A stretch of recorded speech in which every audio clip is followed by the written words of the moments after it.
अस्सलाम वालेकुम everyone, welcome back to my YouTube channel basics of science. आज के लेक्चर में हम ब्रेक एंड कंटिन्यू स्टेटमेंट को स्टडी करेंगे। तो बेसिकली सबसे पहले तो हम ये जानते हैं कि ब्रेक स्टेटमेंट क्या होता है। The break statement terminates the loops and switch statement immediately when it appears.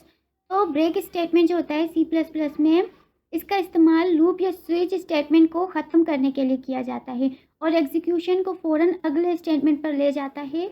आमतौर पर ये स्विच स्टेटमेंट्स में इस्तेमाल होता है ताकि केस एग्जीक्यूट होने के बाद स्विच से बाहर निकल जाए।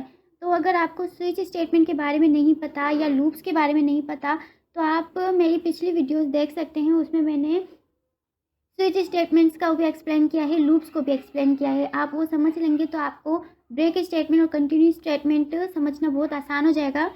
तो इसका मैं प्रोग्राम आपको बनाकर दिखाऊंगी अभी। इसके बाद कंटिन्यू स्टेटमेंट को हम देख लेते हैं कि कंटिन्यू स्टेटमेंट क्या है। कंटिन्यू स्टेटमेंट क्या होता है? The continue statement is use inside loops. ये लूप्स के अंदर इस्तेमाल होते हैं। When a continue statement appears, control jumps to the beginning of the loop for the next iteration, skipping the execution of rest of the statement inside the body of the loop for the current iteration।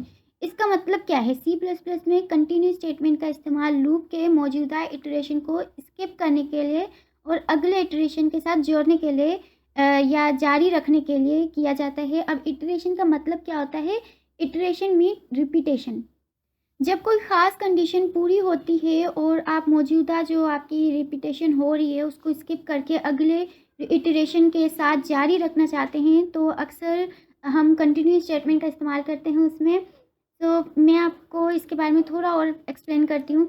जैसे यहाँ पर आप लोग देख सकते हैं कि मैंने वाइल लूप का भी इस्तेमाल किया है इसमें, इस एग्जीक्यूशन को करने के लिए डू लूप का भी इस्तेमाल किया है, डू एंड वाइल लूप जो होता है। मैंने फॉर लूप के थ्रू भी जो है ना ब्रेक एंड कंटिन्यू स्टेटमेंट्स को यूज़ किया है। तो यहाँ पर देखें आप, मैंने ब्रेक को यूज़ किया है। ठीक है, किस तरह से यूज़ किया है मैंने, आप देख सकते हैं। और फिर यहाँ पर मैंने फिर से वाइल लूप का इस्तेमाल किया है, डू वाइल लूप का, और फिर फॉर लूप का, जिसमें मैंने कंटिन्यू जो स्टेटमेंट है ना उसका इस्तेमाल किया है। मैं आपको इसका प्रोग्राम बनाकर दिखाती हूँ ताकि आपको आसानी हो जाए ये समझने में। उसके बाद हम ब्रेक स्टेटमेंट को भी देखेंगे। ये दो एग्जाम्पल्स भी हम करेंगे, demonstrating the break statement and continue statement. ठीक है, तो सबसे पहले हम चलते हैं। तो सबसे पहले हम अपना प्रोग्राम बनाते हैं। यहाँ पर मैं एक न्यू फाइल ले रही हूँ। अब इसमें मैं पहले आपको ब्रेक स्टेटमेंट का इस्तेमाल करना सिखाऊंगी। ठीक है, तो यहाँ पर मैं इसका बेसिक प्रोग्राम बना रही हूँ। यहाँ पर मैंने अपना बेसिक प्रोग्राम का स्ट्रक्चर बना दिया। अब मैं फॉर लूप में जो है ना आपको ये बनाकर दिखाऊंगी प्रोग्राम किस तरह से, और फिर आप वाइल लूप का इस्तेमाल और या डू वाइल लूप का, जो आपको इजी लगे, आप कमेंट सेक्शन में वो बनाकर उसका आंसर मुझे ज़रूर दिखाइएगा। अब मैं यहाँ पर एक वेरिएबल ले रही हूँ आई नाम का, जिसको मैं वैल्यू 0 डिक्लेयर कर रही हूँ। ठीक है, और उसके बाद मैं इसे कंडीशन दे रही हूँ कि आई मेरी क्या है, लेस देन है 10 से। आई को लेस देन 10 रखो और उसमें इंक्रीमेंट करवाते रहो। ठीक है, ये मैंने एक इधर यहाँ पर अपनी स्टेटमेंट या कंडीशन बना दी। अब मैं इधर एग्जीक्यूट क्या करवाऊंगी इसे। अब मैं इफ़ स्टेटमेंट का इस्तेमाल कर रही हूँ फॉर लूप में। आपने अगर मेरी फॉर लूप वाली और स्टेटमेंट्स वाली, स्विच स्टेटमेंट वाली वीडियोस नहीं देखी तो आप वो पहले देख कर आएँ, वो समझें, आपको ये बहुत ईजी लगेगा उसके बाद।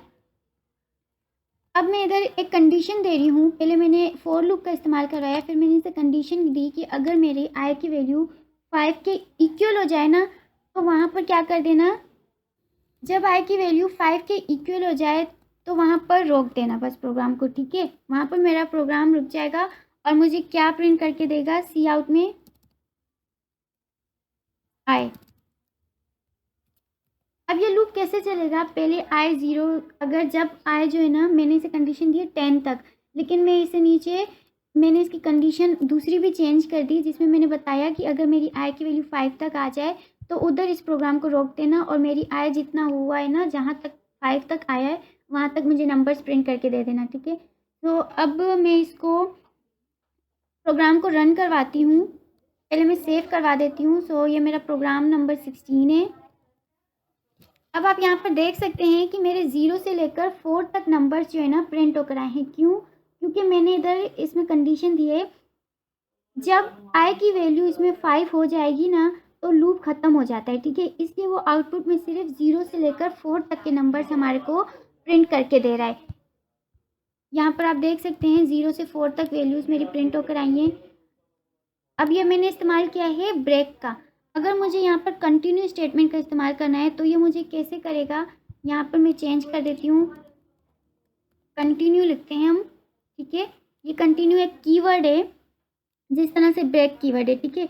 और बाकी की इसमें वैल्यूज़ मैंने सेम ही रखी हैं। अब इसमें ये क्या करेगा, जब हमारी आई की वैल्यू 5 होगी ना तो वो कंटिन्यू रखेगा, उस स्टेटमेंट को एग्जीक्यूट होती रहेगी, ठीक है। और जो मौजूदा लूप की इटरेशन जो है ना उसे स्किप करके वो अगली इटरेशन के साथ जारी रखता है इसे। इसलिए आउटपुट में जो है ना 0 से 4 तो प्रिंट होकर आएंगे ही, उसके अलावा 6 से लेकर 9 तक के नंबर्स प्रिंट होकर आएंगे। तो मैं इस प्रोग्राम को फिर से सेव करती हूँ। अब मैं इसको एक और प्रोग्राम यहाँ पर सेव कर देती हूँ। देखें यहाँ पर मेरे पास आंसर इसमें क्या आया है, 0 से लेकर पहले उसने 4 तक मुझे नंबर्स प्रिंट करके दिए हैं कंडीशन के मुताबिक। 5 जब हो गए उसकी आई की वैल्यू 5 तक आ गई तो उसने मुझे प्रिंट करके दिया। लेकिन कंटिन्यू स्टेटमेंट की मदद से उसने मेरे लूप को मज़ीद आगे चलाया और 6 से लेकर 9 तक के नंबर्स इसमें जो है ना प्रिंट हुए। 9 तक क्यों हुए, 10 क्यों नहीं हुआ, क्योंकि 5 नंबर्स इसमें तो प्रिंट होने चाहिए थे ना। तो मैंने जो फॉर लूप में कंडीशन दी हुई है यहाँ पर आप चेक कर सकते हैं, इधर मैंने इसे बताया है कि आई लेस देन 10 ही होना चाहिए। ये इसी को भी फॉलो करेगा और जो हमारी इफ़ स्टेटमेंट में जो हमने कंडीशन दी है उनको भी फॉलो करता जाएगा।